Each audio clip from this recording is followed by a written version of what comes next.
কুমিল্লার নাঙ্গলকোটে ইব্রাহিম খলিল নাইম নামে এক শিশুকে হত্যার অভিযোগ উঠেছে। বুধবার দুপুরে পৌরসভার গোত্রসার উত্তরপাড়া গ্রামে এই ঘটনা ঘটে। শিশুটি ওই গ্রামের প্রবাসী মোহাম্মদ আলীর ছেলে।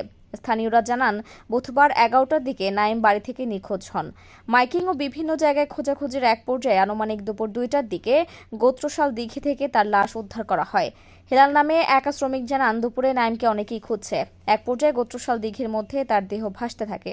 ওই সময় তাকে উদ্ধার করে উপজেলা স্বাস্থ্য কমপ্লেক্সে নিয়ে গেলে দায়িত্বরত ডাক্তার নাইমকে মৃত ঘোষণা করেন। নিহতের মা কোহিনুর বেগম বলেন, তার ছেলেকে কেউ বাড়ি থেকে মুখ চেপে ধরে নিয়ে গেছে এবং তাকে হত্যা করেছে। নাইমের শরীরে আঘাতের চিহ্ন রয়েছে। কাপড় চোপড় থাকে ভিজে এলাই হাতে কোনোদিনও খুলিত না, হাতে জুতা আর লুঙ্গি এটা আমরা শুধু ওই পানি থসছে এটা ঠার করার লাইতেছি।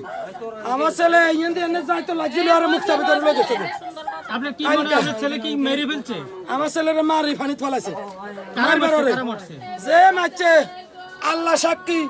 এ বিষয়ে রাত 9টার দিকে নাঙ্গলকোট থানার ওসি একে ফজলুল হক মুঠোফোনে জানান, বিষয়টি আপনার মাধ্যমে জেনেছি। পরিবারের পক্ষ থেকে অভিযোগ পেলে তদন্ত করে আইনগত ব্যবস্থা নেওয়া হবে।